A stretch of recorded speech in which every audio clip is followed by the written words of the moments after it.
영국의 유명한 시인 존 밀턴이 있습니다. 이 밀턴은요, 유명한 신락원이라는 책을 썼습니다.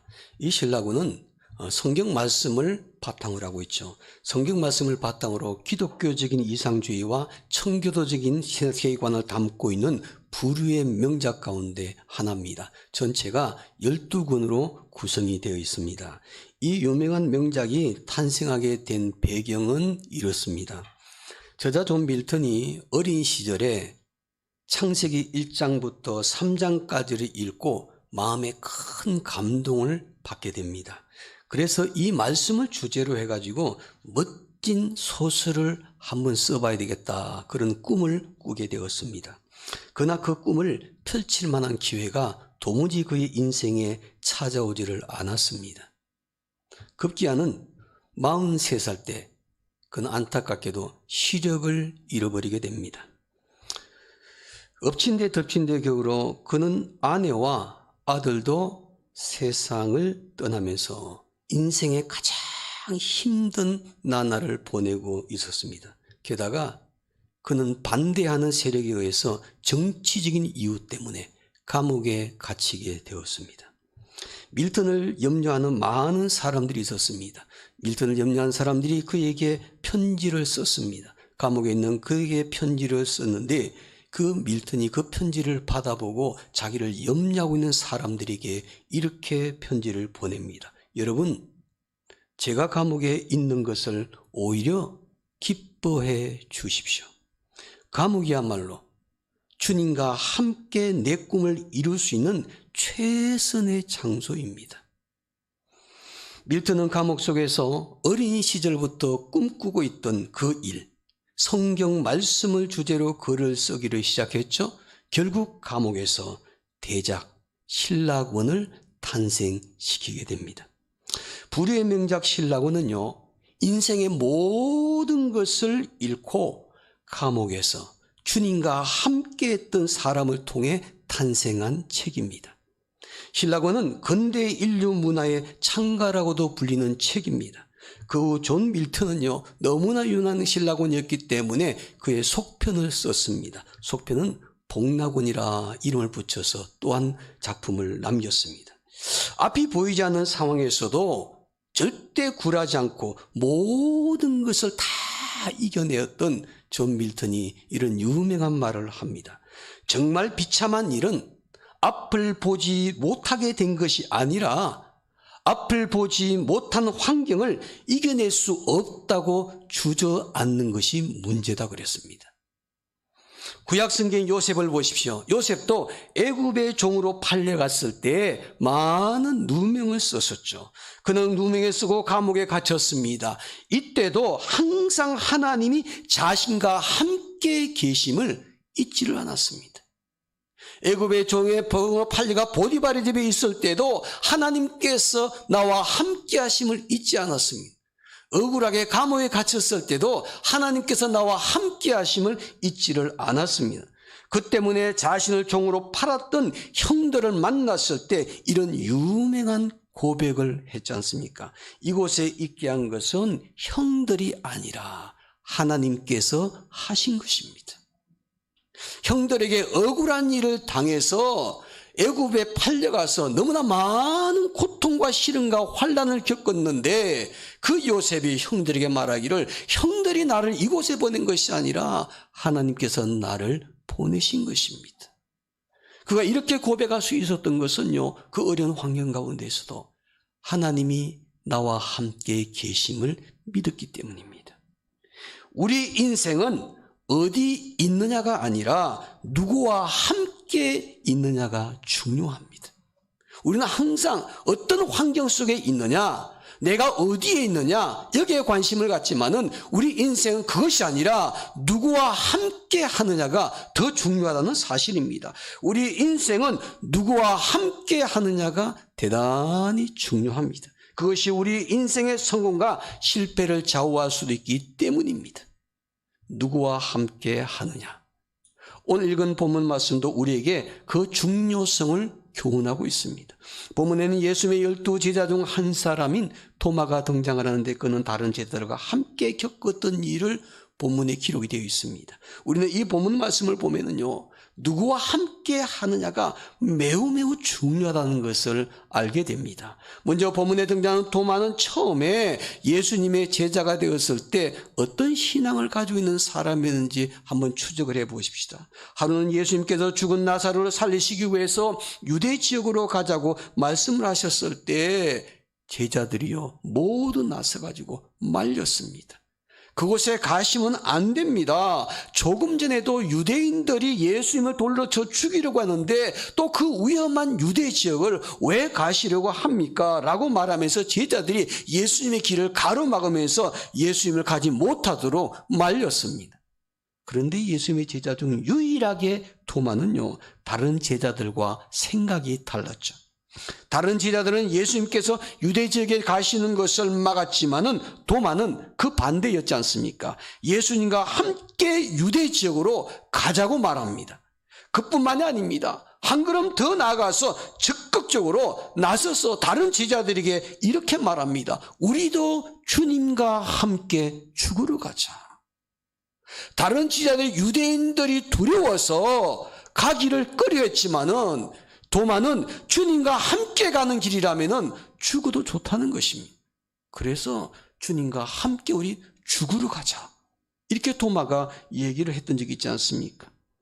그는 죽을 각오로 하고 주님을 따르겠다고 단호하게 고백을 했습니다. 그리고 앞장서서 다른 제자들에게도 주님과 우리 함께 죽으러 가자고 선동을 했습니다.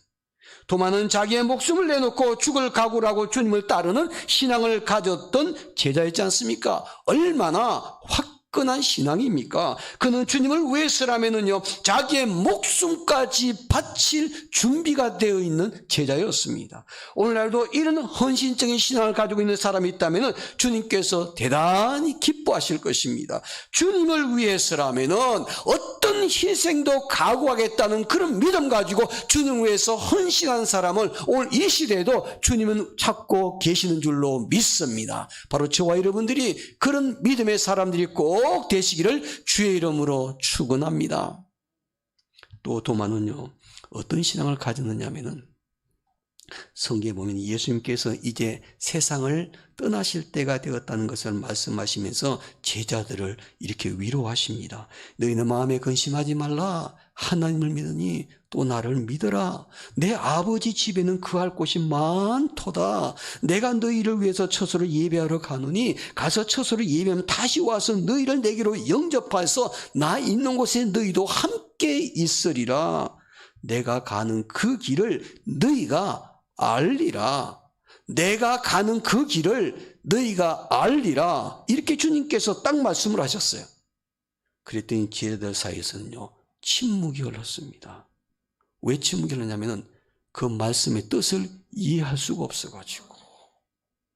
주님께서 처소를 예비하러 간다 그러시고 그 처소를 다 예비하면은 다시 너희를 내게로 영접해 나 있는 곳에 함께 있으리라. 내가 가는 길은 너희들이 분명히 알 것이다 라고 말했을 때 제자들은 그 말씀을 이해하지를 못했습니다. 그래서 누구도 나서가지고 주님 그 말씀의 뜻이 무엇입니까?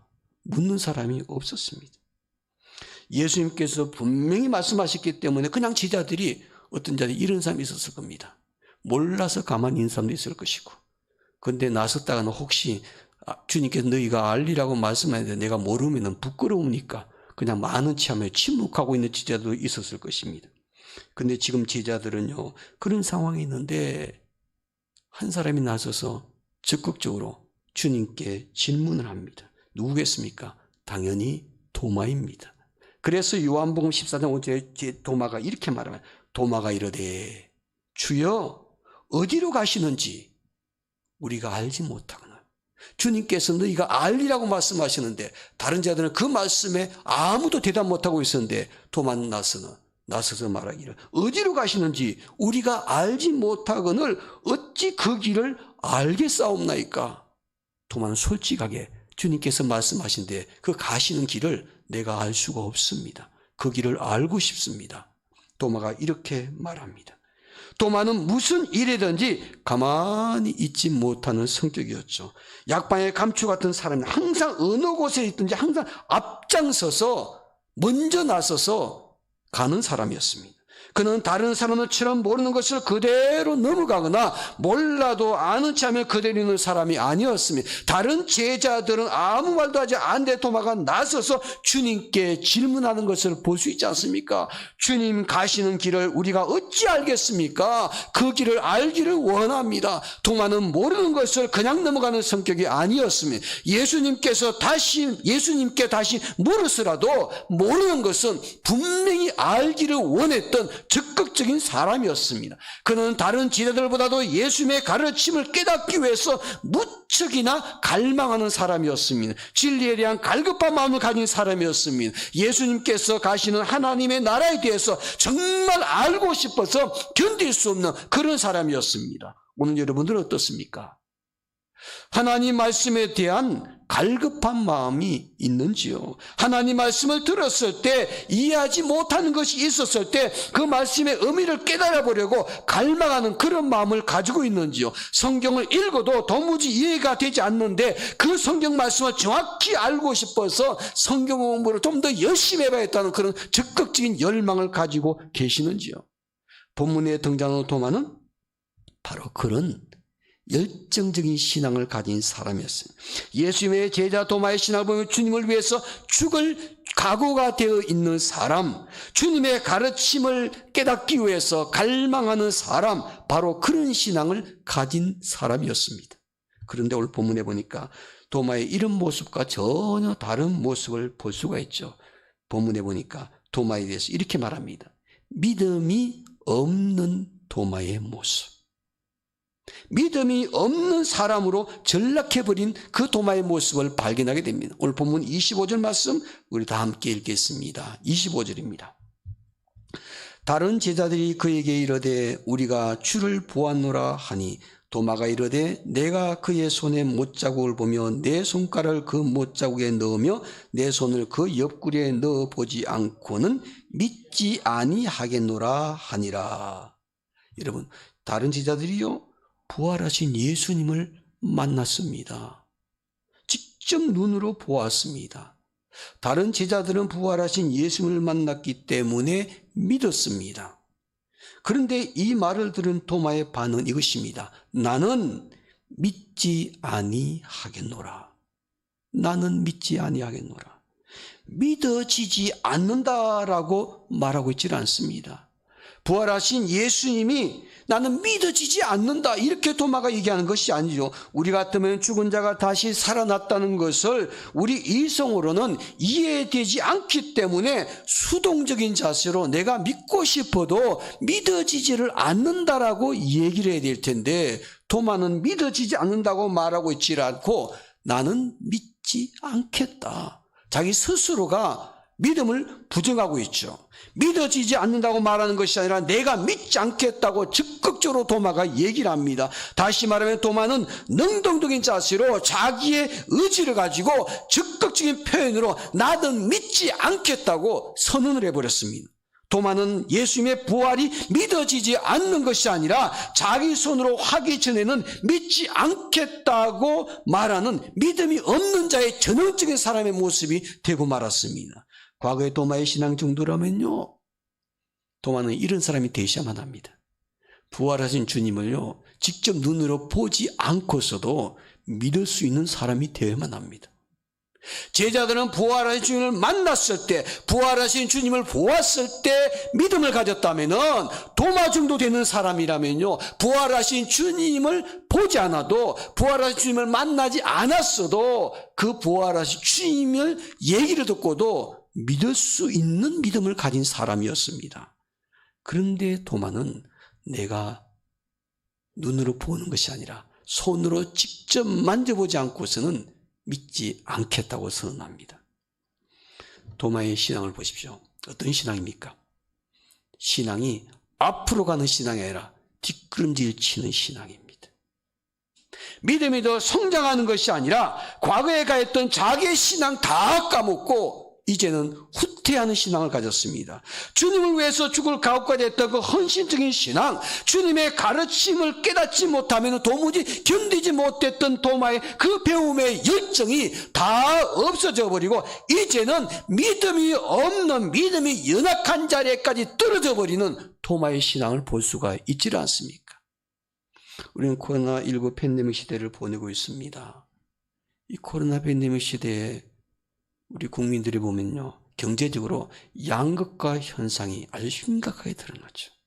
사업하시는 분들도 이 코로나 팬데믹 시대도요, 장사 잘하고 사업 잘 되신 분 많아요.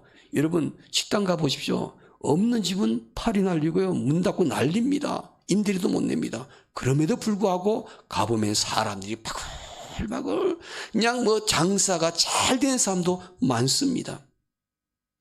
회사도 마찬가지죠. 사업체도 코로나 팬데믹 때문에 너무 어렵게 힘들게 시절을 보내는 사업체도 있는가 하면은 오히려 더 사업의 부흥기를 이루고 있는 회사들도 많이 있습니다. 물질적인 양극화가 심각한데 여러분, 신앙생활에서도 양극화가 심화되고 있다는 것을 깨닫게 됩니다. 코로나19 팬데믹 시대를 지내면서 어떤 신앙인들은 더 믿음이 견고해집니다. 이런 어려운 환경 가운데에서도 예배하면서 성숙한 신앙인으로서 살려고 몸부림칩니다. 말씀 보고 기도하고 자기 신앙을 잘 관리하고 신앙이 날로 성장하는 그런 믿음의 사람이 있는가 하면은 코로나 팬데믹 시대에 지내면서 내 신앙이 자꾸 후퇴하는 사람, 자꾸 뒷걸음질 치는 신앙을 가진 사람도 있더라는 것입니다. 신앙생활도요, 양극화가 심각해지고 있습니다. 믿음이 좋아진 사람은 이런 고난 가운데 더 믿음이 좋아지는데 그렇지 못한 사람들은 점점 믿음이 떨어지면 심지어는 하나님 앞을 떠나버리는 사람들도 많이 있죠. 그 이유가 무엇일까요? 왜 그럴까요? 우리는 도마를 통해서 깨닫게 됩니다. 그리고 교훈을 받아야만 합니다. 도대체 도마가 이렇게 믿음이 좋았던 도마가 왜 이렇게 퇴보하는 믿음을 가졌을까? 도마의 이 신앙이 왜 이런 문제가 생겼을까? 그 원인이 어디에 찾아가? 그것은 도마가 신앙의 공동체 안에서 주님과 함께하지 않았기 때문입니다.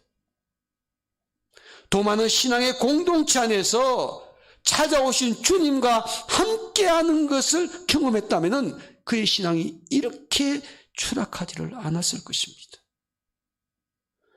우리가 코로나 팬데믹 시대에도 마찬가지입니다. 왜 신앙이 뒷걸음질치게 될까요? 왜 가지고 있던 신앙도 다 까먹게 될까요? 바로 그것은 신앙의 공동체를 벗어나 버린 겁니다. 그리고 주님과 함께하지 못하는 것입니다.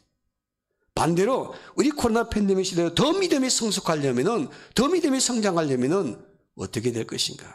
신앙의 공동체 안에서 주님과 함께하는 성도가 되셔야만 합니다. 우리 태명교회 성도들은 후자의 삶이 되시기를 원합니다.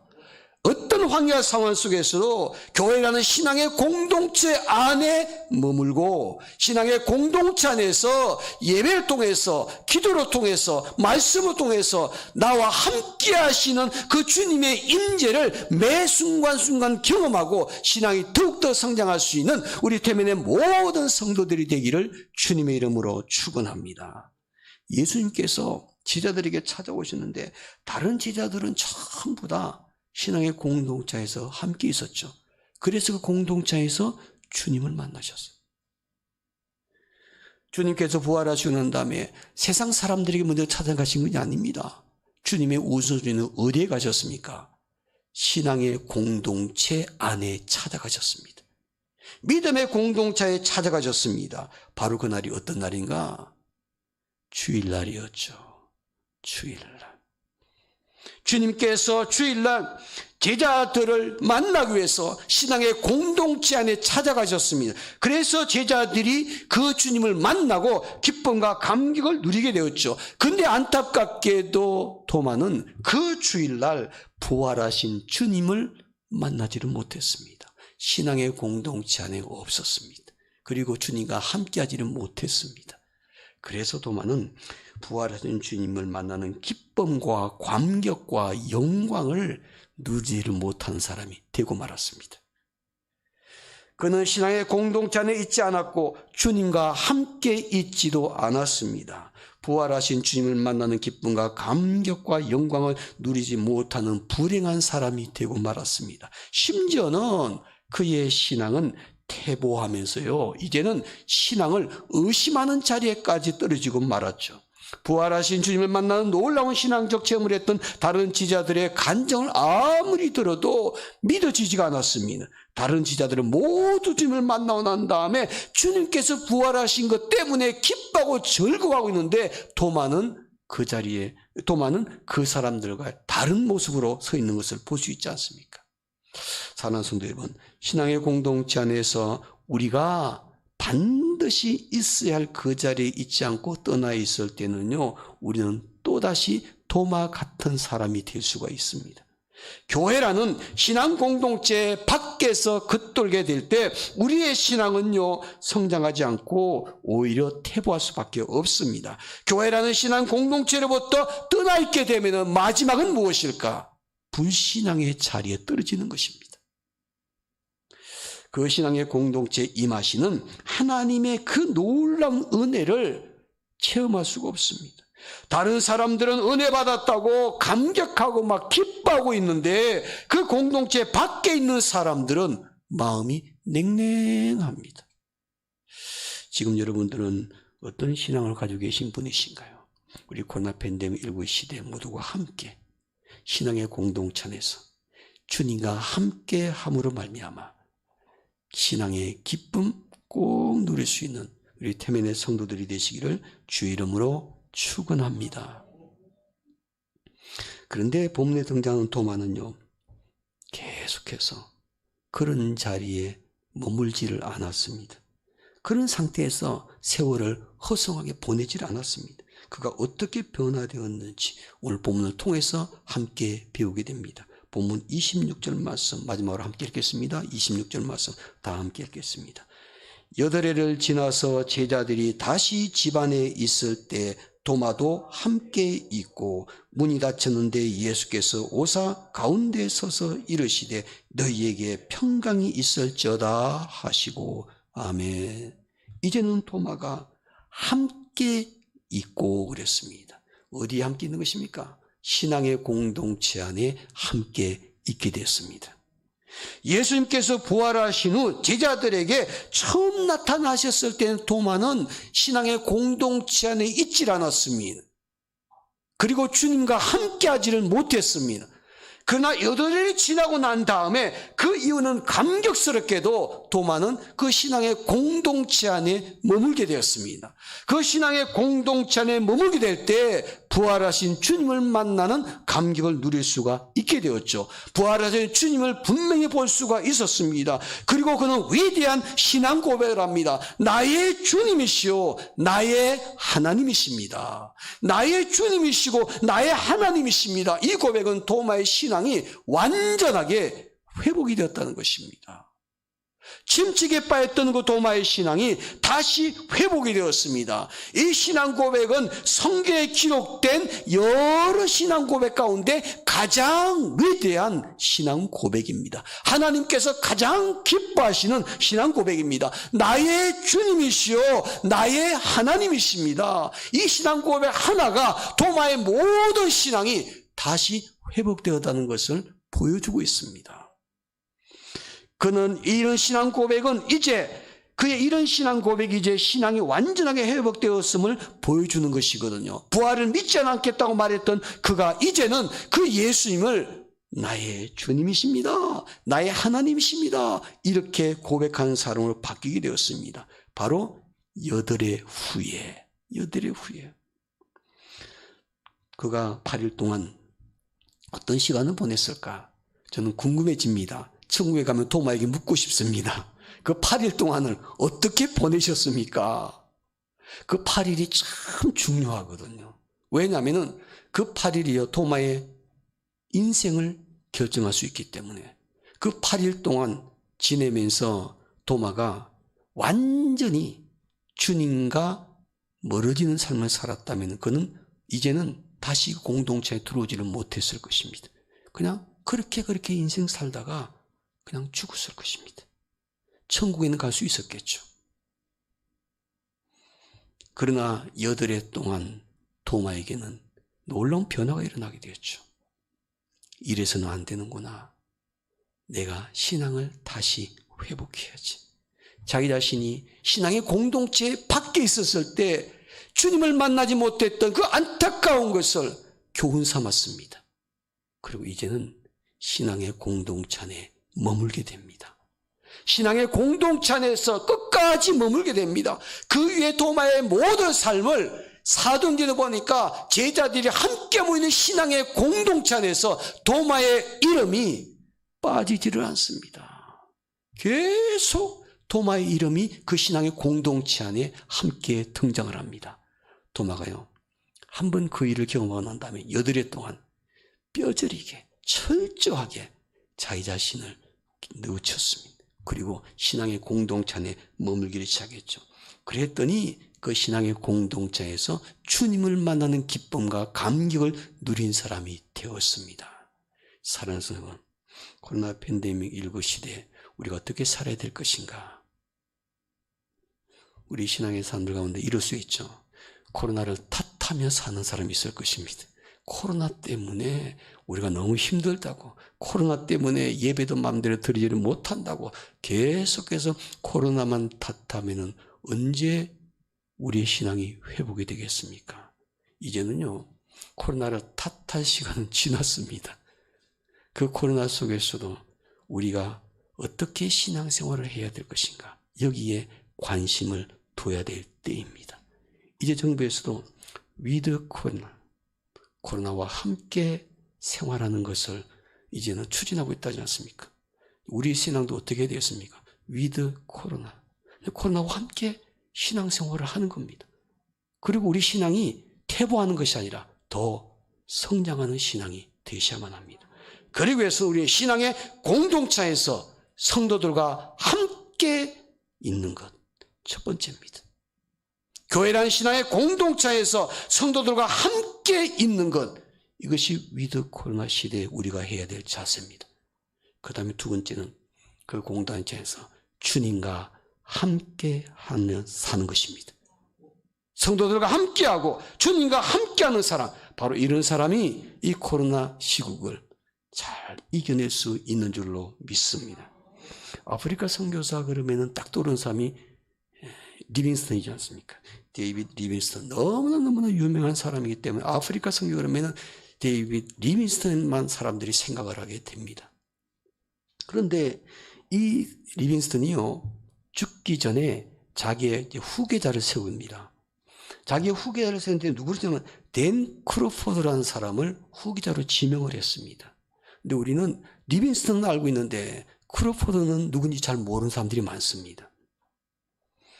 리빙스턴이 죽기 전에 크로포드를 갖다가 그의 후계자로 세웠습니다. 처음에는 리빙스턴의 후임으로 크로포드가 세워졌을 때 워낙 리빙스턴이요, 훌륭한 인물이라서 그 리빙스턴 뒤에 자리를 잇는다는 것이 그렇게 성공적인 성과를 내기가 정말 힘들 거라고 사람들이 다 부정적으로 생각했습니다.